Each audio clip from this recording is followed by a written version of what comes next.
Assalamualaikum warahmatullahi wabarakatuh. A'udzubillahi minasyaitonirrajim. Bismillahirrahmanirrahim. Amma ba'du, terima kasih sahabat-sahabat semuanya yang dimanapun kau berada, mudah-mudahan sehat selalu ya, amin ya rabbal alamin. Ini barusan ada pertanyaan dari sahabat yang jauh di desa. Ini baru datang saja saya dari Konjangan ya. Ini yang bisa kami sampaikan sesuai dengan pertanyaan itu adalah umur berapakah yang ideal untuk menikah. Jadi yang idealnya itu kalau kita menikah itu umur berapa. Nah, idealnya untuk menikah sahabat itu kalau perempuan itu bisa umur 19, bisa umur 20 ya, itu kalau perempuan. Kalau laki-laki bisa umur 23, 24, 25, 26, 27, itu monggo, itu idealnya. Secara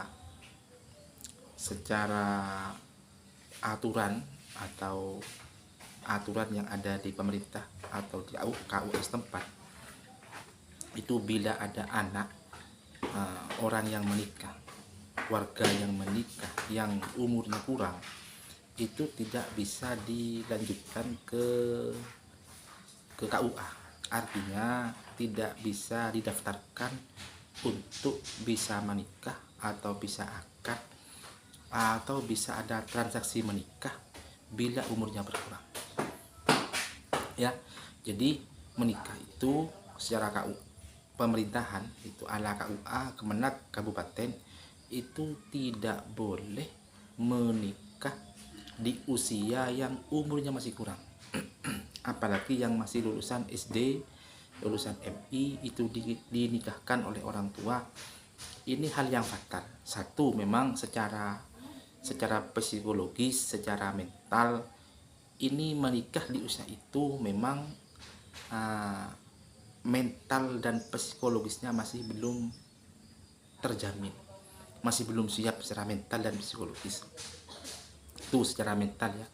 Terus secara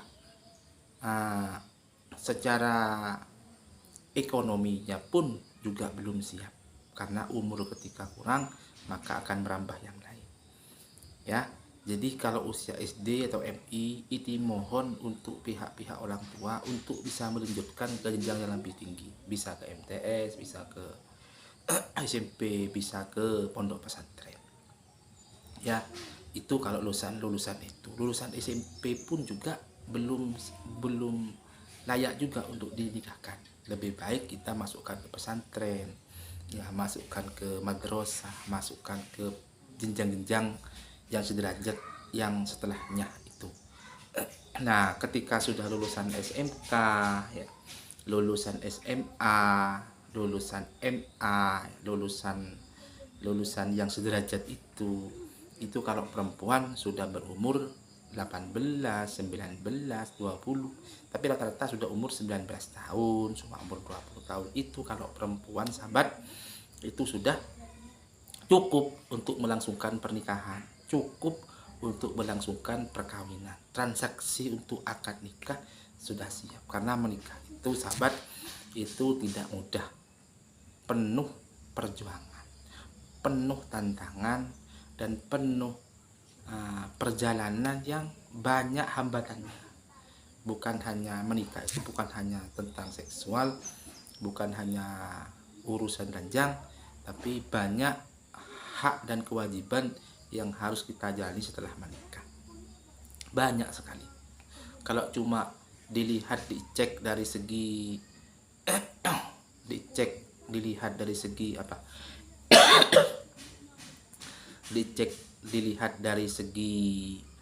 apa ya,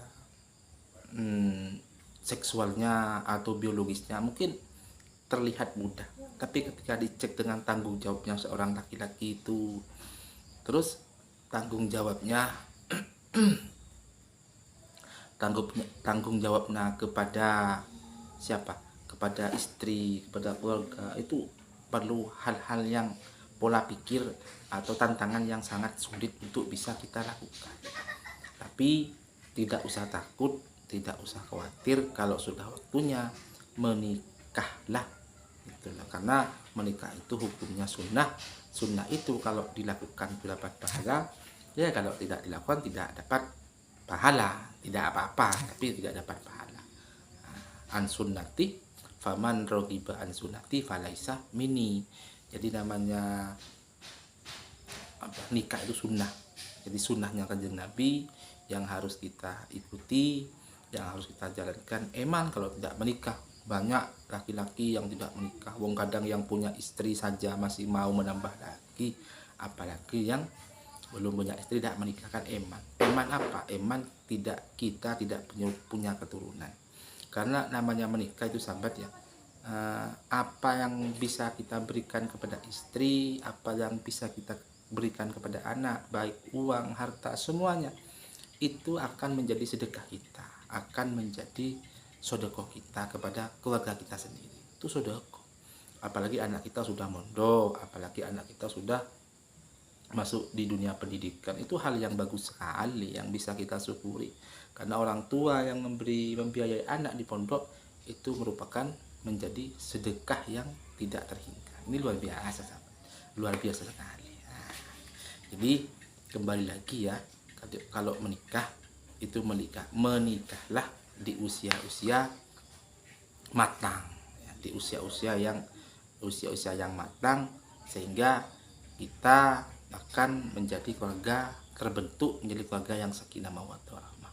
Ya, baik itu anaknya pejabat, anaknya kiai, anaknya orang biasa, mohonlah untuk tidak bisa menikah di usia dini, ya, tidak menikah di usia dini, tapi menikahlah di usia matang. Secara psikologis itu mampu menjalani, secara mental pun siap untuk kita jalankan. Akan terbentuk keluarga-keluarga yang banyak cintanya, banyak kesuksesannya dalam rumah tangga. Karena rumah tangga ini hal yang memang mudah dijalankan, tapi tidak mudah untuk kita lalui. Semuanya memang butuh perjuangan, semua itu butuh kesabaran yang tinggi, butuh keistiqomahan yang memang betul-betul punya komitmen yang bagus. Banyak kadang-kadang di luar sana yang keuangan serba cukup, ya, keuangannya serba mewah, tapi pada akhirnya akan cerai-berai. Contohnya artis dan lain-lain, itu semuanya cerai-berai. Kenapa? Ya memang karena tidak siap secara mental, ya, tidak siap secara mental, tidak siap secara psikologis, akhirnya terbentuk hal-hal yang merugikan kita sendiri. Kalau kita cerai, yang rugi siapa? Ya kita sendiri. Yang menjadi korban biasanya anak-anak kita. Anak yang jadi korban. Kalau yang suami bisa menikah lagi, yang perempuan bisa, tapi anak jadi korban. Kasih sayang tidak ada. Bahkan banyak kan terbengkalai gara-gara anak hamil di luar nikah. Ya gara-gara orang tuanya tidak ada. Putus komunikasi dengan orang tua. Ya, mungkin itu sahabat yang bisa menjadi renungan, yang bisa menjadi pembelajaran supaya kita itu betul-betul siap dalam mendidik anak, supaya terarah kepada jalan-jalan yang memang harus kita lalui dengan cara yang sabar, tepat sesuai dengan sasaran yang ada. Umur perempuan boleh, ketika laki-laki bisa 23, 24, 25. Itu akan menjadi matang 100%, punya tanggung jawab yang besar. Terima kasih sahabat, mudah-mudahan manfaat, ada guna, dan kalau video ini bisa dirasa bermanfaat, bisa jenengan sebar ke yang lainnya. Terima kasih. Kami akhiri, wallahumma fiq. Assalamualaikum warahmatullahi wabarakatuh.